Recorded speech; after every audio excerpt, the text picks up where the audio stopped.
So on this episode of the broadcast, I speak with Casey Hiscutt. So he's the new member for Montgomery in the upper house, and he's come into Parliament basically into a red hot discussion about the stadium, which has been the biggest political issue in Tasmania for the last few years. He came straight into it. But we also talk about his family history, how he actually made his decision on things like the stadium, and where to down the track. So if you're interested in all that, then watch the broadcast.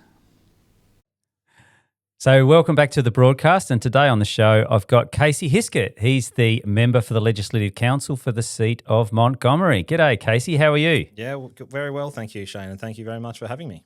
So we thought we'd get Casey on the podcast today because Casey's sort of had a fairly interesting journey. He's a very new member of Parliament, not even 1 year yet. No, only about 8 months so far. About 8 months, and he's sort of come in, and there's been some big decisions that he's had to make straight up.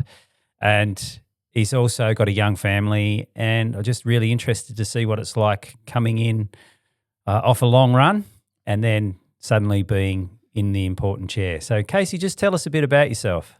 Yeah, it was a very interesting start to politics, that's for sure. I had the election for Montgomery, so I represent the region of Montgomery, which is a bit of Burnie, sort of Acton, Brooklyn area.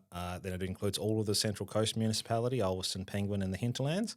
And then also includes a little bit of the Kentish, including Sheffield and Cradle Mountain. So quite a broad region there that we look after. But so elected back in May, and then very tumultuous start. I thought I was going to be the newest politician for at least a year.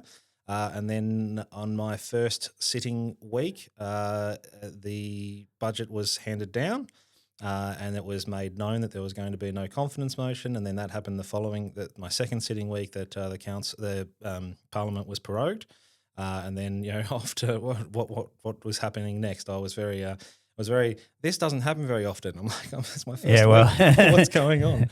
And so then, it's just been learning the ropes and seeing what goes on. But had a lot of support around me from the Legislative Council, which are an amazing bunch of people, but also the family as well. And I'm sure we'll get into that a bit more. Yeah, so we're trying to forget about that election. I think it was a bit of a rough time for a few of us.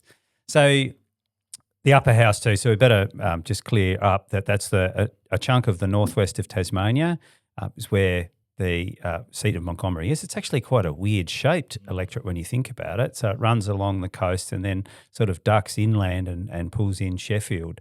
So it's not exactly a straight line. It's also one of the weird ones that crosses the lower house boundaries of Lyons as well as Braddon. So Sheffield and Kentish is in Lyons, so I go to some events where politicians from the lower, Guy Barnett or someone might be at the RSL event that I'm at there, and then the next event I'm seeing you or other Braddon politicians. So it's interesting crossing of those borders that you have to navigate. It's a different feel in different regions where you go. Yeah. So I mean, how old are you, Casey? I'm 35, yeah. So a bit more about myself, I guess, as a person. Yeah, so I'm 35 years old, a Penguin Primary and then to Marist College. Went through education there, did UTAS in Launceston, so went to 3 years in Launceston and then came back to the Northwest Coast and entered manufacturing. So that was my stick for the last about 15 or 10, 12 years from when I graduated there. Worked a couple of jobs, Direct Edge, which did a lot of work for Caterpillar. Worked in Ulverston for a company called Tong Sheet Metal, which did the same sort of thing, a lot smaller operation, but a lot more varied work. Did a stint at Penguin Composites, where I helped manufacture the Islander Camper brand, which went on the back of the campers that you could take along with you on the back of the utes. And then most recently, a couple of years at Top Cut in Ulverston, which was another manufacturing company. Yeah, so a big background in manufacturing. So you did a degree, but that was in environmental design. So how did that fit in with that step into manufacturing? Well, I think I wanted to be an architect, but everyone isn't really sure what they want to do when they're in school. So I went through high school, not exactly knowing, but that was sort of the one that stuck. I did in year 10, I did work experience with a local manufacturing architectural firm, but they also did some mechanical architecture as well, which was quite interesting. And so I went to do my degree in 2008. I graduated, so 2009, 10 and 11, with the intent of becoming an architect. But during the course of that career, I found it a lot more artsy than mathematics, which was where I was more focused. So I think if I had my time again, I would have went back and done engineering. I remember our first project at uni was very broad scoped. They said, design something, basically, was what the assignment was. And I actually, funnily enough, was, I think, a caravan type thing, which came back when I went to Penguin Composites, that was designed for use in the desert or something like that, some sort of something. But the person who got the most accolades was someone who had designed a restaurant that was coming out of a waterfall on a cliffside. Yeah. And I went, but you can't do that. Yeah. That's not practical. You can't make that happen, or where's the how you would make that happen? Yeah, where's the waterfall? Yeah, well, yeah. How are you going to make it stand up? And I remember that achieving so much accolades from the lecturers at the time, saying, "Look at this wonderful idea." And I guess I was a bit more practical than that, saying, "But how would you make it?" So I guess that sort of started the demise of that career a little bit. And the other thing was I knew very strongly that I wanted to stay on the northwest coast of Tasmania. That was important to me. Family's important. I knew my wife wanted to come back. She's done a degree in radiography, so she did 2 years in UTAS and then 2 years in Wagga, and she wanted to come back to the northwest Tassie as well. Our families were here. We have a close connection to both of our parents and our siblings, and I wanted to stay here, and I started looking at the degree that I was doing and realising if I wanted to make a career in it, I wouldn't be able to do that staying on the northwest coast of Tassie. So I finished the first degree, which is a 3 years degree. Instead of going on to the 2 years Masters of Architecture, I had a look around at that point in time. And there was a job opportunity came up where another person who had completed that 3 years of environmental design had got a job in manufacturing doing manufacturing drafting. And so they knew that someone with those experiences was able to perform well in that role. And so I got that job on that basis. I started off doing laser programming. So although I've worked manufacturing all my life, I could not weld anything. Right. But I know about how long it takes to weld something. So I eventually moved through drafting, designing a shower drain and drawing that up and then getting a flat pattern so that the laser could cut that out and then someone else could make it. But then I moved through various jobs within that role, eventually to estimating, and then eventually throughout my career to project management. So as I said, I didn't know how to weld something, but I knew about how long it took, and I knew what the processes involved and how to solve a problem with that. And so that led me the roles that I did. So you're basing yourself here on the northwest coast. You're getting this career's going in manufacturing. Your partner is a radiographer, and you've got some children now. Yep. And then you decide to step into council. So that was a bit of a step. So how old were you when you did that? So I was 28. It was the 2018 election. I reckon it was a little bit earlier than I expected. I sort of had an idea that that's something to do, and as I said, I'm sure we'll get more into my family and their involvement in public life later on in the conversation. But I thought that was something that I'd be interested in. But in 2018, I had heard I was actually working at Tongs Sheet Metal, and Rowan Tongs was a councillor at the time. I think you served with. Yeah, I Rowan? served with Rowan. Yeah, so I finished at the council when I got elected in 2017. So we sort of almost. So a year after when that election, yeah. And Rowan was a fantastic councillor, by the way. Absolutely, and a fantastic person as well. He had a heart for people, which was very important. I think very important in a public role. So he was already serving on council. I had heard that he was deciding to stand down. Yeah. And I'd heard that I think three other, so 4 total members out of 9 were standing down that year. And everything's a numbers game.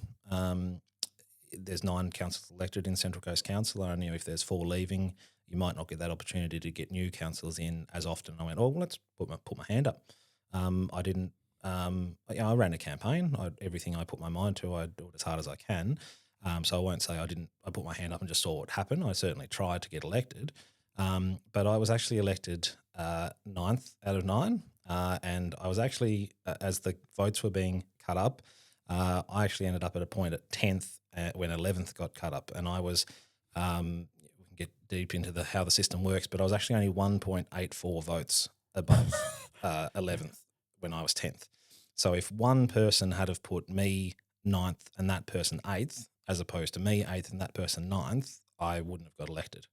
But from that position when 11th got cut up, I got more of their votes and ended up jumping into 9th place and getting elected. So it was a close one. And I think that taught me the power of one vote very strongly, that, it can come down to the wire. So I got elected and absolutely loved it. I think council is one of those ways, like you could join a club, and I wasn't involved in community clubs. I attended events and family events and things like that with kids, but I didn't actually have a Apex or a Lions or something like that. But instead of joining a club and just seeing that experience, you got to see everything at once. You got to go get invited to all of the events, and you got to see just how generous a community that you have. And I think that was the most wonderful thing of being on council, was just being able to experience that generosity in your community. It's really good too, I think, when younger people get into council. Too often people see council as almost like a retirement home, and I don't think the modern council looks like that anymore, but I think people do appreciate younger members of council and getting that good balance.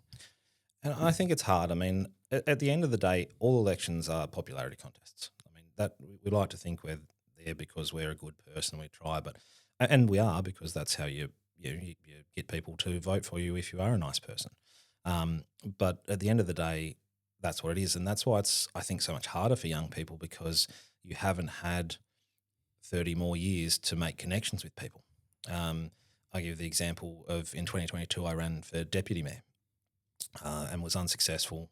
Pretty close numbers, 42 votes. Yeah. It was, and Deputy Mayor Beswick may watch this at some time, John Beswick, who is a great man and an absolute friend of mine, and I'm so glad that he got elected. I actually called him before he even knew the results to congratulate him. But I look back on that, I remember being disappointed at the time, and I think I said this in my inaugural speech, I remember being disappointed at the time, but Dad gave me some words of wisdom saying, he's a well-established person in the community. He's been around a long time, and you almost got him at 32. I'm like, yeah, I needed that, because he has had, as I said, as a great person as well, but he's also had 30 more years to make connections with the people of his region. Yeah, I had a similar experience. I actually got the most primaries in deputy mayor election, and was in front until the last cut up, and then got overtopped. But that was also by a well-established person in the community, and that's just the way it rolls. So, yeah, when you've got preferences, sometimes they can go all over the place. It was something Uncle Desi always said is, if you ask someone for their vote and they say no, then you always say, well, consider me for your number 2. Because, as I said in my previous story, I've as much as anyone realise how important our preferential voting system is, and then a number 2 vote can make a world of difference. And that's probably a good segue into talking about your influences, I suppose, is one way of putting it. So the Hiscutt name is one that is recognised in the community. You've had family members serve in public office, and indeed in the seat of Montgomery. So do you just want to talk about who they are and their relationship to you, so that I don't get it wrong? Yeah, no, that's all right. I'll lead that introduction. Look, I don't have the dates and figures exactly in front of me, but Uncle, let's start from the start. I mean, related to the McKennas of the region, who were involved in local government 100 years ago in Penguin. Right. More recently, my great-grandfather, J.T. Hiscutt, was warden and councillor for Penguin Council during the 50s and served quite a time as councillor. In the early 80s, I think he started. My uncle Hugh, which is my grandfather's brother, served on the Penguin Council as it was at the time, and then he stepped into the Legislative Council for the seat of West Devon, as it was called, I think in about 86-ish or thereabouts, or maybe a little bit. He served 2 terms and finished in 95, so 83 that would have been then. Yeah. So Uncle Hugh stepped into that role, and then Uncle Desi, who was his brother, he ran in council and was also warden as it was called, of Penguin at the time when they amalgamated with Ulverston and became Central Coast in 93. And he continued to serve on the Central Coast Council till he was elected as Legislative Councillor in 1995. And that was for the seat of West Devon for a little bit. Then in 97, there was a whole raft of changes in the Legislative Council where it became Emu Bay. So seats got abolished there as well, is that? Not at that point in time. That was just a change. And then in 99, that seat got abolished. And then so that's when Montgomery existed. The seats before were a little bit wester. So West Devon and Emu Bay included the entirety of Burnie and didn't include Ulverston, which I didn't actually realise until very recently that Hiscutts weren't as well known in Ulverston, I guess, because they hadn't represented until Mum did in 2000, 12 years ago from now. 2013 she got elected. Yeah. So they served a bit more Burnie way, and so when 1999 when the seat got abolished and there was a new election, Uncle Desi stood for Murchison at the time because that was the more Burnie-centred one at the time and was unsuccessful. So that was he was only 4 years into a term, not 2 years in one electorate, 2 years in another, so he didn't actually serve out his full 6-year term in the Legislative Council. Yeah, so there's been a fair bit of change there. And also in between the last Hiscutt and your mother Leoni, there was Sue Smith actually served for a number of terms. The amazing Sue Smith served for 2 terms as well. So, and wasn't she a powerhouse? President of the Legislative Council there for a period as well. So exactly, and from a northwest coaster, that's an amazing achievement to do that. And I reckon you would know as much as anyone how well she'll stop you on the street to tell you her opinion, which is rightly so. She's wants to make sure that her views are known, and I think that's important for everyone to do that. We should expect that from everyone. Yeah, I think she's still influential, absolutely. And then after, so Sue Smith, I think, served 2 terms. It was 99 through to 2013, and then Mum was elected. Which was obviously a little bit different, and I'll lead that conversation. So, Mum... So I would just have to put out there that both Hugh Hiscutt and Des Hiscutt were sort of independent. Yeah. And then Leoni Hiscutt, your mother, obviously signed up Liberal Party. So she ran in the lower house in 2010. Yes. Yeah, because I was in that election as well. I think she did quite well. I think I didn't get a chance to go back through the numbers, but I have before. I think if it had been a 7-seat electorate, which it is now, obviously the distributions may have changed things, but she would have been very close to being elected. Yeah, so would I. So, but might have been it wasn't a very different conversation. It wasn't. Been having. Yeah, I think at that time, if I recall, for the Hare Clark junkies out there, the Liberals actually ran 7 members for a 5-member electorate, and maybe there was a bit of bleeding of votes because they had 7 instead of 5. And I don't think 2010 was a particularly good year for the Liberals in Braddon either, which made it challenging. So I think that is. So she ran in 2010 as a Liberal, signed up Liberal membership, and I won't speak on behalf of her, but I think my view and understanding is that because of that, when she ran for the Legislative Council in 2013, to be honest with the electorate, she said, I ran as a Liberal here, and those are the flags and the colours that and the values that I hold. So I'm not going to try to lead on the electorate. I'll run as a Liberal candidate for the Legislative Council, which clearly was different to the Hiscutts that had come before, and did cause a bit of consternation, especially for Uncle Hugh at the time, who was staunchly independent in the upper house. Oh, that's interesting. So interesting family conversations then? Yeah. Not conflict probably is not the right word, but there was certainly at times where that I guess wasn't as approved from the family as much. But again, all in good spirits. Yeah. Yeah, and so your mother served right up until you were elected. So what sort of influence then? So who were the ones who are really influencing you to go into council and then think about that step into the Legislative Council? I had never had any pressure, if that's the question. So influence. All of them. Yeah. So my very first memories walking up the steep hills behind the Menai in Burnie and door knocking for Uncle Desi in 95. Like that is one of my core first memories with my auntie Jean at the time. Going door to door. So I've had that experience my entire life. But yeah, so I guess from there it was the ability to be a leader in your community and serve your community. I think it's second to none. Like you are. I describe people what politics is, and your job is either helping people or helping people celebrate. And what more of a fulfilling job can you have than that? Helping people achieve their goals, or being there when they're at their highest points as well. So that's the community side of it. Obviously, the Hobart side of it's a bit different. Legislation, trying to get your head around those sorts of things. And I haven't had much experience with that, so I won't comment on that so much. But in council, that's and so far as a legislative councillor, that's how I see the role. And it just seeing the pride that they had in that, and the challenges as well. But you could tell that it was something that fulfilled them, and it's something that I thought I could do. And so but when the council came up, we announced pretty early in conversations with Mum that she had decided that she was going to retire. She would, I shouldn't put her age on here, but she was going to be older by the end of that election, and she didn't want to be still there just holding on to a seat. And so when that decision was known, I went, well, I think I'm ready. So 2025 came around, and early 2024 when I announced, and then 2025 came around and gave it my all, and here I sit talking to you.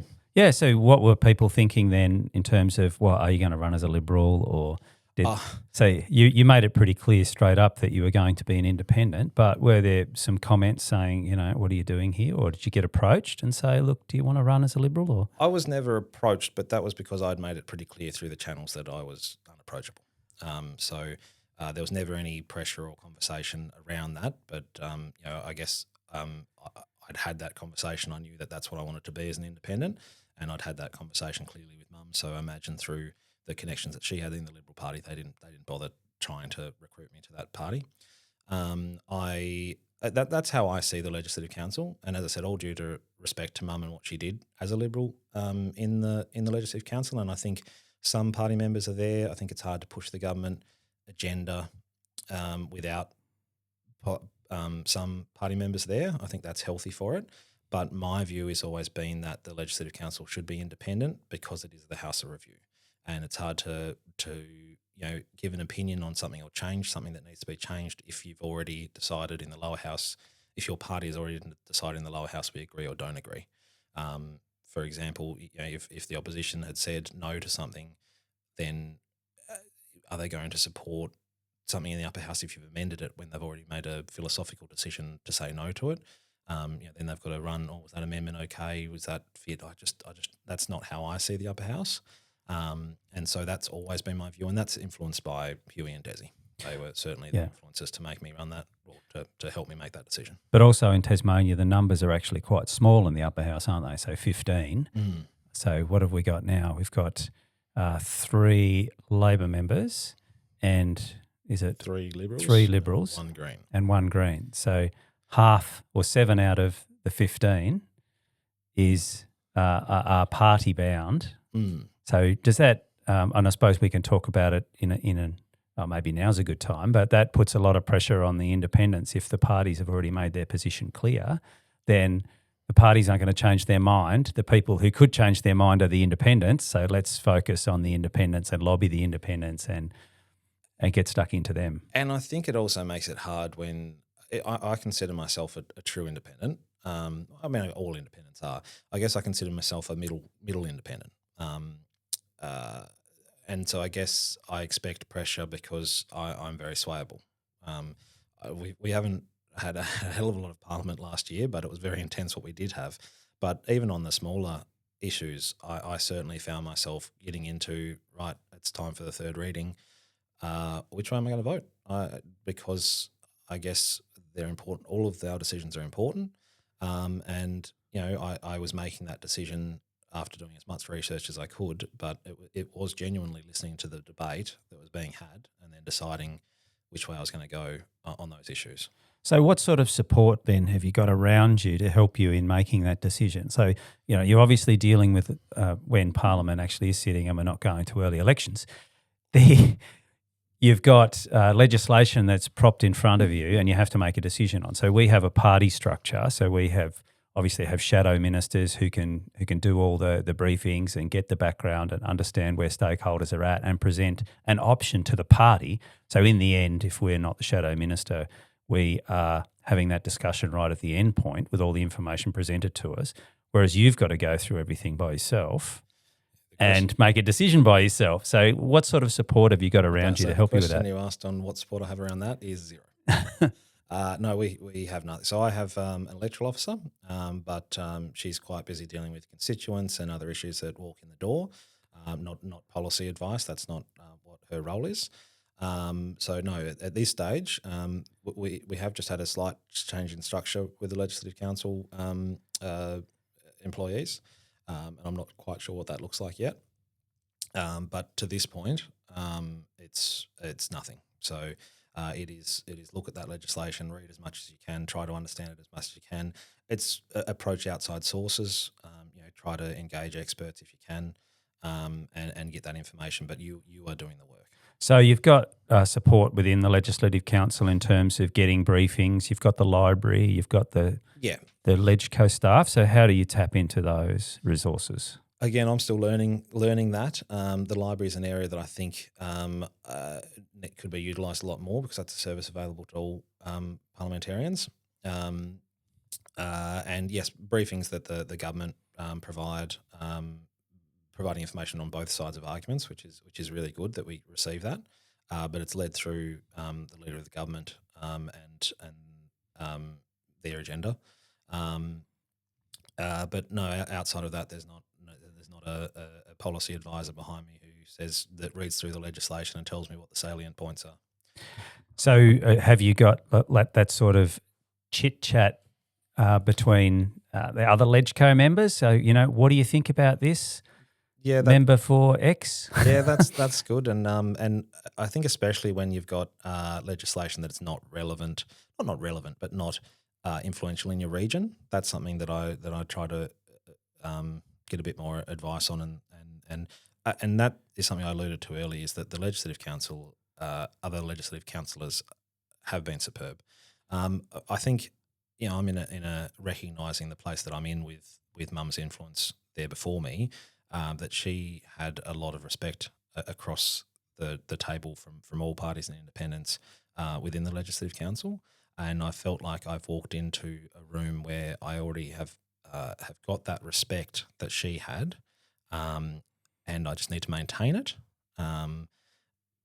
which is a very fortunate position to be in. Instead of having to earn it, I've just got to maintain it, and I think I'll do my best. It's quite funny. I mean, you and I stay in the same place. I feel like I've got to be the nicest person in the room because I know the history of Hiscutt's being nice. I feel like I've got to be super nice to everybody to sort of maintain that. Not in a negative way, just in that I've I guess that's how I was brought up. And so I see that and I see how they are and I say, I don't want to be, I think I said this in 2018 when I went for council, like I can't stuff this up because I've got too much legacy, too much history behind me to be the one that does. So, I certainly feel pressure in that sense that I will be doing my best always to maintain, the goodwill that Hiscutt's before me have maintained. So isn't it sort of similar to a council in a way that the individual can't really do a lot in a council without the agreement of people around the table? So banging the table and carrying on and not winning people over won't get you a position of influence. And would you say that that's also the case in the upper house? So people who shout and scream end up putting people off and losing votes? Yeah, I think there's a lot to do with relationships. I think it's all about relationships, and that's true to your community as much as it is around the chamber. So, and like you said, with 7 playmates, I was the one who actually brought it back from a majority party rule back to a majority independent rule when I took over from Mum. I think that does give us still the opportunity to say this is bad governance. Let's nip this in the bud. But in doing that, you still need to have relationships with people you don't agree with. That's important because they might not agree with you on this, but if you burn a bridge, they might have agreed with you on the next thing. But next time they might say, I was swayable, but because of personalities, I've decided to go a different way because I was right in the middle. That's how I hear your view through a different lens because of our relationship. So do you have like the people that you sound out? I would imagine that your mum's still quite influential, but your dad, Ben, has probably got this bit of the unsung hero. He seems to be quite opinionated at times. I've known Ben for a long time, and he seems like he would maybe have an influence on you. Does he give you some unsolicited advice at times? Or? Oh, absolutely, as lots do. He's a great dad, but we've had robust conversations around the dinner table. Let's put it that way. I guess I'm Mum would argue I'm not swayed by him necessarily. So I listen to advice from all sides. That's something that I pride myself on. One of my philosophies is that a conversation never hurts. So someone who I may completely disagree with, I'll still sit down and have a conversation with them because I'll learn something.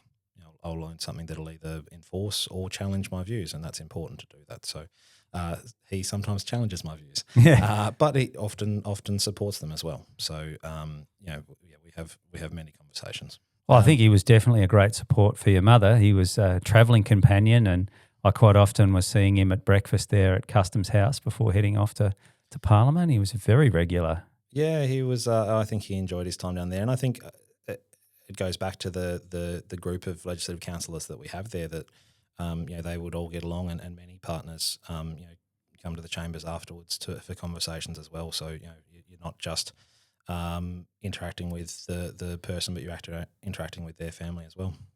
So we better sort of talk about some of the issues that you've had to deal with coming in to a very hot parliament. The budget didn't pass. We went to an election. We had another minority government. We've had a government that has done deals. But the biggest issue, I think, was, I think the budget is the longest term issue that we'll have to deal with. But one of the really hot issues was obviously the stadium. So you must have had enormous pressure. What a baptism of fire this has been. Yeah, it's I joke to people, it's not every day you make a once in a generation decision. I think I reckon Mum knew what was coming. Yeah, and so she jumped out of the hot seat. So no, I jest in saying that. I think I was listening to Ruth's interview here, and she was saying she's been there for 22 years or something like that, and she said that this was the most intense. And I guess in a way, maybe being so new assisted in that I guess I didn't know any different. I didn't know a term of complacency to compare it with. I guess they always say you need to have some darkness to appreciate the light.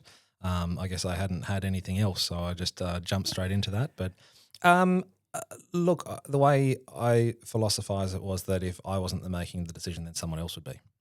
So, I'm here. I get to experience this. I get to make that decision on behalf of my community. So although it was challenging, if it wasn't me making that decision, then it would have been left to somebody else. And so when did the pressure actually start? Did it start? So we came back into Parliament. Obviously there was the motion basically to approve. Did it start only once it got past the lower house, or was it just there straight away? It started in May 24 when I announced that I was going to run for the Legislative Council. Right, okay, yeah. It was very big before the election. I think the federal election and then the state election obviously took a little bit away from the upper house elections, but those were the questions that I was asked by the community and by actually probably not so much by the community, probably more so just by the media. I think but between my group, we door knocked over 8,000 houses, and it didn't come up that much on the doors. Most people were just worried about living their lives. And I guess Montgomery is a fair way away from Hobart as well. I know that experience isn't the same to the other council, the other legislative council electorates, Pembroke and Nelson were up, and I know that was big for them. But within the community wasn't, but within the media it was relentless. And, I looked at the emails that we got during the actual course of making the vote, and to be honest, again, same thing. There were a few, people I could point at a name and say, I know that person, but a lot had their address on there and it wasn't within the electorate. So, Yeah. But no, it was before. It was as soon as I made an announcement, basically, there was people, well, what's your view on what's going to happen with this? So I'm not one to normally declare a decision before I've made it. I would like to gather all the information. And people said, oh, surely you've got all the information. No, we had briefings the week before that had new information. So I know genuinely there were other members of the Legislative Council that were making their decision at 9 p.m. the night before they had to make the decision. I know them that had written a speech either way because they were unsure. I had campaigned on the fact that I supported the Tasmanian team, and my view was that the stadium was necessary to support that. And so I guess because I had campaigned and told the community that was my position and got elected, I needed a greater burden of proof against that to have changed my position. And through all of the briefings I had, that was something I challenged: are the teams separable? And there was no evidence provided to me that supported that position, that they were separable. And so, again, I guess I had the backing of a position taken to an election. You could call it a mandate. And I know there are people that voted for me that don't support it as well. And I'm sure you've had that situation as well with people that are Shane Broad supporters that don't agree with the decision you've made. But I feel like the rationale that I was able to provide made people go, oh, yeah, I can see why he came with that decision, even if I don't agree with it. And that was important to me. So, but I suppose in a way, because you didn't have a definitive position, so you didn't say some of the other independents said, yes, I'm absolutely support this, and then the pressure went off them in a way. And then in the end, there were three of you who were the swing voters.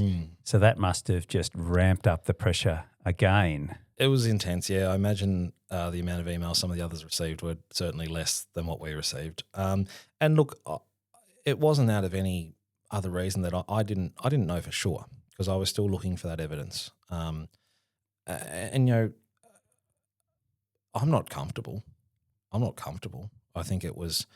I think there was sufficient evidence given to that decision that you could easily argue either way. And I have no disrespect for the politicians that didn't vote for it, because I think that they had sound reasoning and justification for their actions, and I feel like I could listen to them and do the same. But I also feel like there was sound reasoning and explanations, and I think what it came down to for me was basically that I had a position for the election and I got elected, and so that weighed a lot more in my decision making.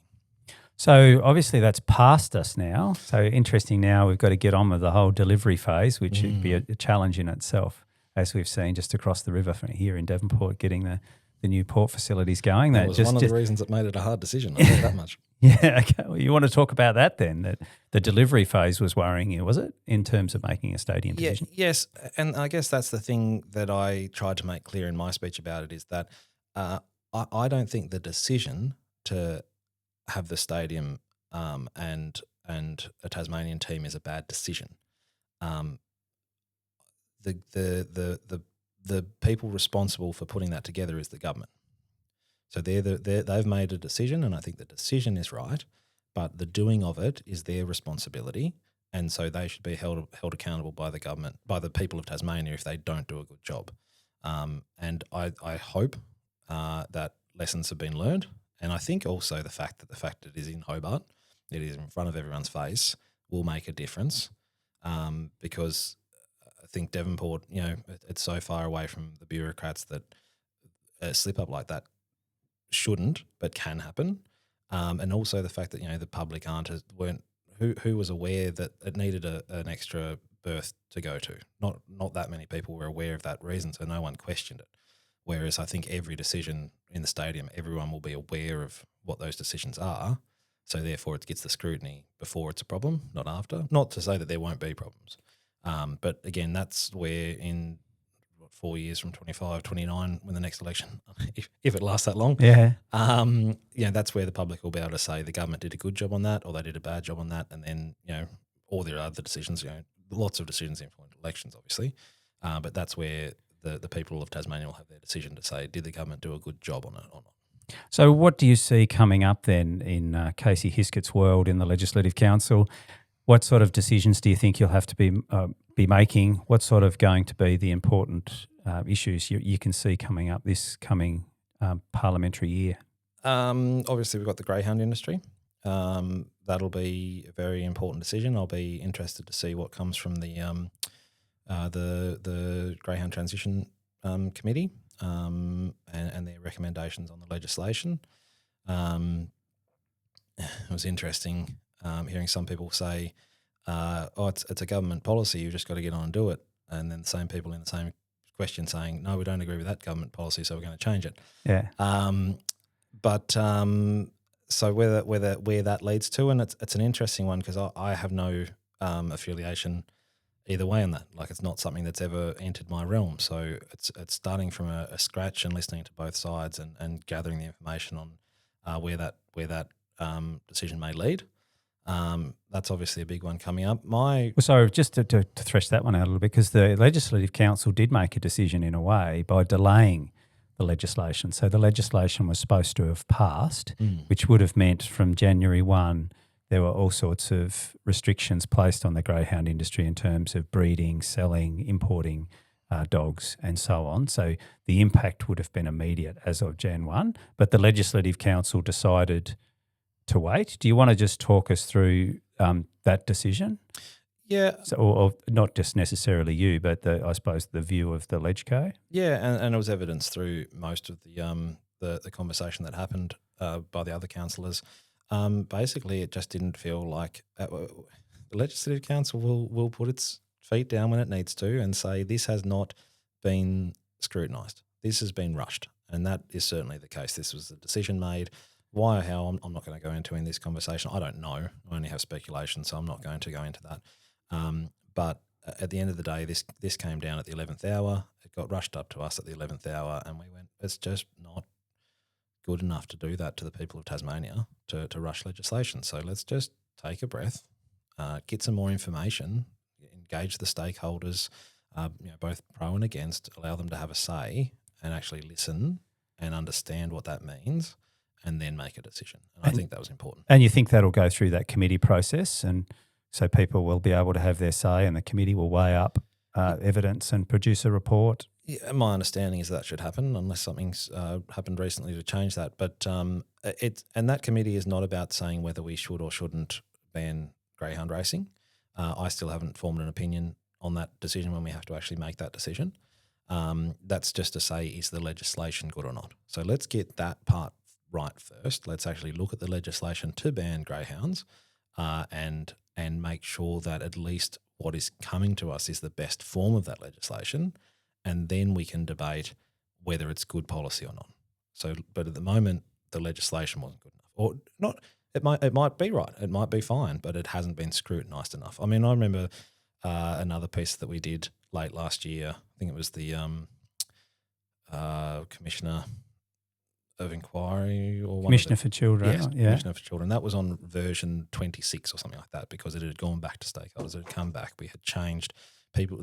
Before the legislation got there, it had changed so many iterations to just make it tweaked and make it perfect before it got to us. And that was just applauded by all the members of the Legislative Council. It's great to see that this has had community conversation. It's had tweaks. It's had changes.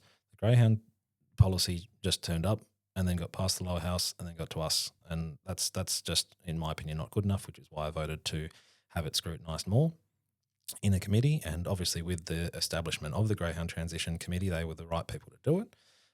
So as I said before, the Legislative Council debates the policy. We need to at least make sure the legislation's right. So then, so greyhounds is one issue you can see coming up. Anything else? The budget. Yeah. So where do you think that's going to land? I think May this year will be bit of a line in the sand. That's my opinion. So we'll know what the government actually plans for the rest of the term. What do you think will happen? Yeah, absolutely. I can't concur with that anymore. It's what the government needs to do is stop fooling itself. I think that things are going to be okay. The budget that was presented to us in October or whenever it was, late last year, it didn't really reflect reality. What it provided for the next 6 months was sufficient to do the things it needed to do, but the forward estimates, in my view, didn't really show the truth of what is going to happen in Tasmania. And I think this one either will or won't. And if it does and has an understanding that there's an issue to be resolved, then that will be good, and then we can talk about the way we fix that issue. But if they continue to say that everything's rosy, then it'll be a challenge for them. So what would you like to see in the budget? What sort of steps would you like to see, or like have you got any wish list, I suppose? Or not really. I don't feel qualified enough to answer the question yet. I guess I will defer to advice when it comes out. What I want to see is an acknowledgement of the issues. I don't know how to solve it. I'm not in that position, so I'm not going to sit there and say it's easy to solve or that they should. I just want them to at least say there's a problem that needs solving. Hey, let's get out there and get some experts to give some advice. So one thing for the political pundits out there is Tasmania, there's a very interesting circumstance where the Legislative Council can actually block a budget. It's never happened, but the Legislative Council can actually block a budget, force the lower house to an election and not have to go to an election themselves. Watch out, This Shane. is the sword of Damocles hanging over the lower house's head. So you've got so much power. In effect, not that I'm saying you're going to use it, but it's just an interesting thing that Tasmania has set up a system where the Legislative Council can turf out. We don't have to pay the consequences for that decision as well. Look, I think with all the people that are in the Legislative Council, that would only be used if it was required. It may be. I'm not going to shy away from the fact that that might happen. I'm not going to do it lightly though, because we appreciate the fact that a government is elected to do its role, and especially with a minority government, if they manage to pass the budget through the lower house as a minority government, then they do have support of the parliament. It's not just a majority government ramming something through. So I think in that case, they need to convince someone that it's right. They need to either convince 5 independents, they need to convince the Greens, or they need to convince Labor that it's sufficient to go through. But having said that, the tradition in most parliaments is to pass the budget. It's not to block the budget. It's very rare. It's very rare that even if we disagree with it, we will still pass the budget. And I guess the tradition's the same in the Legislative Council that we would pass it as well. So it will have to be demonstrably bad for that to eventuate. And I'm not predicting that it will.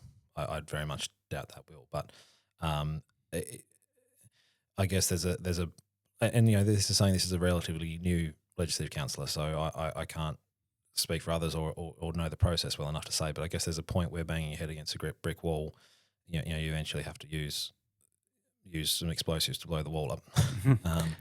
But I don't predict that. I don't predict that will happen, but I guess we'll wait and see. So you've got a few years ahead of you in terms of your term. So you're only just been recently elected to a 6-year term. So you've got another 4.5 or so years. So what would you like to achieve? Have you got sort of a something or some things that you'd really like to achieve in the time that you've got until the next election for Montgomery? Yeah, look, it's funny. I remember getting elected to council in 2018 and saying I don't have an agenda, and I think that's important as well. Like I wasn't a single issue candidate, and I think people appreciate that. What I'll be looking out for is the people of Montgomery and the issues they bring to me. What they've brought to me at this stage, and what I'd like to have some level of focus on, is the housing crisis. That's important, and I haven't had the time to figure out the answers, and obviously the answers aren't silver bullets. Otherwise, someone else smarter than me would have figured those out. But that's an area that I think is a huge concern for Tasmania, and Australia really, but especially in our region, it's just we need to get the supply up there. We need to, while maintaining safety, we need to get the regulations to a place where people, they're building a $300,000 house, not including the land, and they're paying $80,000 in fees and consultants and ag reports and this and all that sort of stuff. I mean, I know that probably kept you employed, the ag reports. I didn't do very many, but yeah. It's something that we need to recognise that there's got to be a point where regulation is stifling economic growth. And although it's important and we've got to do things right and there's got to be policy and there's got to be progress, once that the tide has turned too far and now we're entering an era where we just can't get things done. And that to me is what I would like to have the conversations about. Look, we're in the Legislative Council. I could bring in a private member's bill, but it's unusual. Maybe I'm not going to do that in my first couple of years, but it's something to look at if there's no answer till then. But I'll be trying to influence the governments of the day, whatever colour they may be, that this is an area that needs true focus and needs to be fixed. So that's probably my my bugbear. Yep. Yeah, so I've definitely had those same views. So supply is something that we really need to increase, and so maybe that's something we can work on together. So. Yeah, absolutely. I'd be really keen to see exactly those things. So I've been talking about the regulation, the over-regulation of building and the increased costs and so on. A lot of people, even on just a regular build in town, are still, paying $20,000, $30,000 before you start. So that's something that I'm definitely keen on working with everybody on. So yeah, absolutely. I think it's it's such a fundamental human thing to need a house, and I worry about I've got 3 young kids, 10, 8 and 4, and how are they going to afford a house? My kids might be right. We're in a privileged position as politicians. Not all are, but it's only through that they'll have a chance, and there's more people that won't. There's a lot more people that won't have a chance of. But now it's not even home ownership; it's renting. Like even you can't even get a rental. Like we need to do something. Quite often I talk to people. What would it be like if you're a young man or a woman and you want to move out of home and get shacked up, move in with your partner, and start your life together? Where would you go? Yeah, because rentals are very, very tight. What do you do? I want the kids out. I don't want them hanging around my place. Yeah. But I reckon there's going to be a lot more people doing that. Yeah. And unfortunately, a lot of those people make the choice to move interstate, which is something it's a bit of a Northwest Coast story, but that's definitely something we need to avoid. That's a huge thing for me. I mean, I come in as a very young politician as well, 35 elected, and I think I worked it out that I reduced the average age in the Legislative Council by 3 years by myself out of 15 people by being elected. My story, probably similar to yours, most of my friends aren't in Tasmania anymore. They either went chasing money in Western Australia or they chased lifestyle in Victoria. And I would like to see that to not be the story. I'd like to see it to be, hey, let's come to Tasmania. That's the place to be. We've just got this ageing population at the moment. The only way we're managing that isn't by bringing people in from overseas, which is great. There's skilled people coming here, and there's no problem with that. But instead of exporting our youth, they could be filling those roles. Yeah, our population's declining, and some of those areas that are hollowing out, in effect, are areas in Montgomery and definitely in Braddon. See this trend for the electorate to be moving from the west to the east of the electorate and also out of the state. And to see this, they call it the Coffin. You've probably heard that population demographic, where the young people come up and the aged people, and it tops off, and it just basically looks like a coffin. And so if that's what your demographic looks like, you've got problems. Yeah. We certainly need to make ours into a pair if we can. Yeah, exactly. So probably finish on a lighter note, but how do you handle in the upper house the lack of speaking limits? I mean, you've got people who could talk for a whole day and can't be pulled up. Like, you must just sit there sometimes and go, oh my God, you've made that point 77 times. Can't you just give someone else a go, please? I want to go home. Oh, look, it's an interesting one. I mean, obviously, I'm relatively new to it, so I haven't sat through some of those speeches. I think they've looked into it, and it's certainly, I think it's potentially on the agenda in some of the committees to have that conversation. I mean, it is tradition to let that go. I think most people don't abuse it.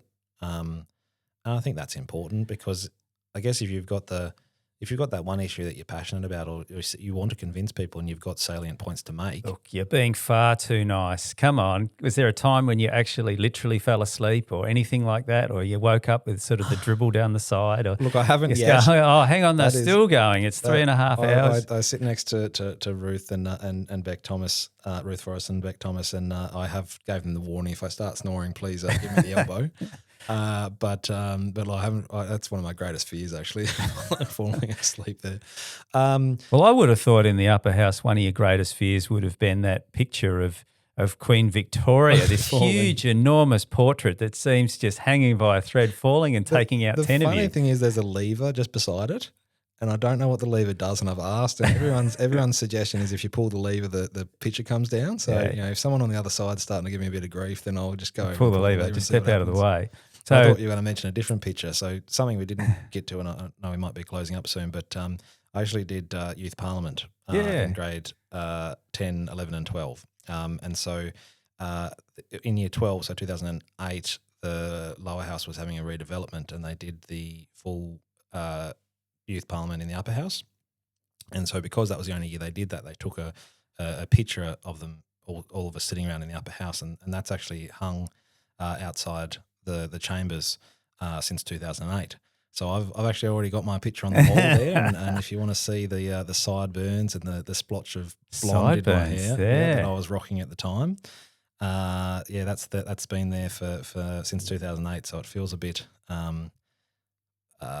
full circle to have sat in those seats nearly 20 years ago, and that was before Mum was elected. It was 8 years after Uncle Desi had left, or 10 years after Uncle Desi had left and before Mum had elected. So to then 20 years later come back and sit in those seats for real has been something that I'm incredibly proud of and excited about the future. Yeah, well, you got elected in your own right. You've got a long term ahead of you. So all the best, Casey, and thanks for coming on the broadcast. And you get to take home your we'll give you a one that's actually clean, but you'll actually get to take home the limited edition broadcast mug. This was the required plug that I needed to make. Yeah, that's it. Yeah. Can anyone get them, or are they? No, it's very special. Exclusive. You've got to come into the broadcast to get one. So here to any people who may want to come on the broadcast, you get a mug. You get a mug. Yeah, very practical. It's got a handle. It does everything. Yeah. So thanks for coming on the broadcast, Casey. All the best with the term that's ahead, and let's keep talking, especially around housing. Thanks for that. Absolutely a pleasure. Thank you very much.